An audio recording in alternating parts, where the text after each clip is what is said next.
+1 class. आज हम अपना हिंदी का पहला चैप्टर शुरू कर रहे हैं और जो अपना पहला चैप्टर है उसका नाम है नमक का दरोगा। क्या नाम है लेसन का? नमक का दरोगा। और प्रेमचंद की द्वारा लिखा गया है। नमक का दरोगा एक ऐसी कहानी है जिसमें लेखक ने समाज में व्याप्त भ्रष्टाचार की पोल खोलते हुए ईमानदार व्यक्ति की व्यथा तथा मुझसे मिलने वाली ईमानदारी के फल का चित्रण किया है।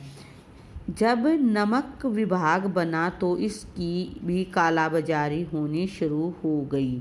जब नमक का विभाग बना तो इसकी भी कालाबाजारी होनी शुरू हो गई। अधिकारी रिश्वत लेकर चोर बाजारी को अनदेखा कर रहे थे। अधिकारी क्या कर रहे थे? रिश्वत ले रहे थे और जो चोर बाजारी थे उसको अनदेखा कर रहे थे। इन्हीं दिनों मुंशी वंशीधर नौकरी की तलाश में निकले। उनके पिता वृद्ध हो गए थे। उन्होंने पुत्र को बहुत समझाकर विदा किया था कि वेतन के साथ साथ ऊपरी आमदनी से परहेज नहीं करना। वंशीधर ने सब कुछ सुना, परंतु उसने अपने धैर्य और बुद्धि और आत्मावलंबन पर बहुत विश्वास था। उसने नमक विभाग में दरोगा की नौकरी मिल गई। उस विभाग में वेतन के साथ साथ ऊपरी आमदनी बहुत थी। उनके पिता बहुत प्रसन्न हुए तथा पड़ोसियों के हृदय में कांटे चुभने लगे।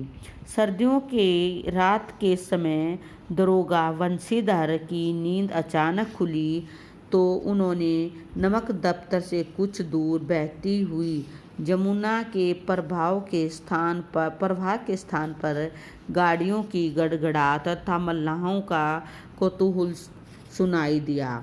उन्होंने कुछ गोलमाल होने की संभावना लगी।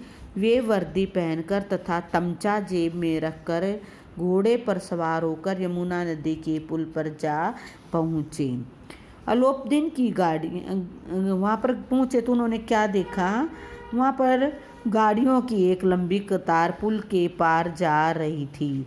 उनके पूछने पर गाड़ी वालों ने बताया कि यह दातागंज के पंडित अलोपदीन की गाड़ियाँ हैं। पंडित अलोपदीन उस क्षेत्र का सबसे अधिक प्रतिष्ठित जमींदार था।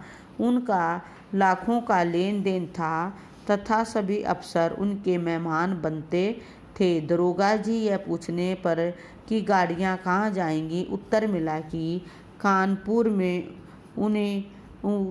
क्या उत्तर मिला? कि कानपुर में। इनमें क्या लदा है यह जानने के लिए जब दरोगा जी ने बोरी को टटोला तो उसमें नमक के डेले थे। वे सभी गाड़ियों वहीं रोक दी। किसने? दरोगा साहब ने उन गाड़ियों को वहीं रुकवा लिया। पंडित अलोपदीन को जब इस घटना का पता लगा तो वो तुरंत घाट की ओर चल पड़े और उन्होंने पूरा विश्वास था कि वे रिश्वत के बल पर दरोगा को खरीद लेंगे और उनकी गाड़ियों को आसानी से निकल जाएंगी। उनकी मान्यता थी कि न्याय और नीति सब लक्ष्मी की ही खिलौने हैं। उन्होंने वंशीधर को रिश्वत देना चाहिए, पर वंशीधर कोड़ियों पर ईमान बेचने वाले व्यक्ति नहीं थे। उन्होंने जमादार बदलू सिंह को अलोपदीन को हिरासत में लेने की आज्ञा दे दी। इस पर अलोपदीन हैरान हो गया क्योंकि आज तक उसने किसी भी ऐसी कठोर बातें नहीं की थी। उन्होंने वंशीधर को 40,000 तक की रिश्वत की पेशकश की, परंतु वंशीधर ने स्पष्ट कह दिया कि 40,000 नहीं, 40 लाख पर भी नहीं, और बदलू सिंह के पंडित अलोपदीन को हिरासत में लेकर चलने के लिए कहा। बदलू सिंह को अपनी ओर हथकड़ियाँ लेकर आते देखकर अलोपदीन मूर्छित होकर गिर पड़ा। सुबह चारों ओर इस घटना की चर्चा थी। अलोपदीन को हथकड़ियों में बांधकर अदालत में लाया गया। अदालत के अधिकारी, वकील, मुख्तार, अर्दली, चपरासी सभी उन्हें हथकड़ियों में देखकर हैरान थे क्योंकि उनके उपकारों से दबे हुए थे। उन्होंने उनका इस प्रकार कानून के फंदे में फंसना अचंभित हैरान कर रहा था क्योंकि वे अपने धन के बल पर कभी भी कुछ कर सकते थे। अदालत में धन चला और वंशीधर की सत्ता का कोई मोल नहीं पड़ा। अदालत में डिप्टी मजिस्ट्रेट ने अलाउद्दीन के विरुद्ध दिए गए ग्रामीणों को निर्मूल और भ्रामक बताकर उन्हें रिहा कर दिया तथा वंशीधर को चेतावनी दी कि भविष्य में होशियारी से काम करे। इस घटना को 1 सप्ताह के अंदर वंशीधर की नौकरी से निकाल दिया गया। वे घर आए तो उनके पिता ने उन्हें बुरा भला कहा। माता तीर्थ यात्रा पर जाना चाहती थी, उसकी कामनाएं भी मिट्टी में मिल गई। पत्नी ने भी कई दिनों तक ढंग से बात नहीं की। इस प्रकार के वातावरण में वंशीधर 1 सप्ताह बीत गया। एक दिन संध्या के समय एक सजा हुआ रथ उसके द्वार पर आकर रुका।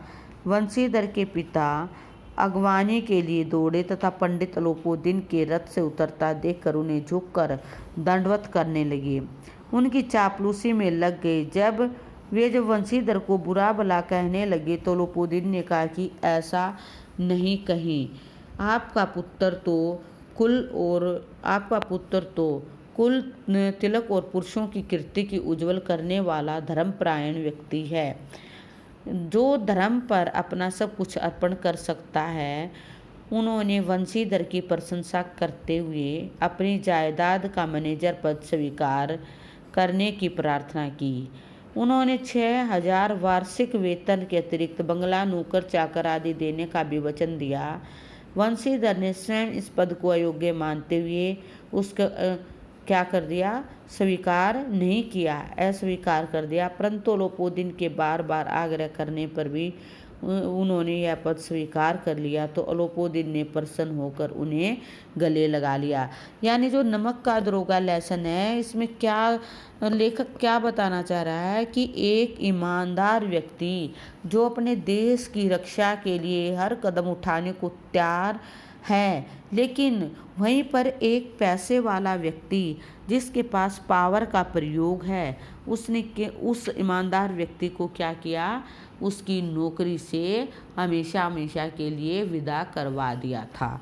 तो ये नमक का दरोगा कहानी कंप्लीट हो चुकी है।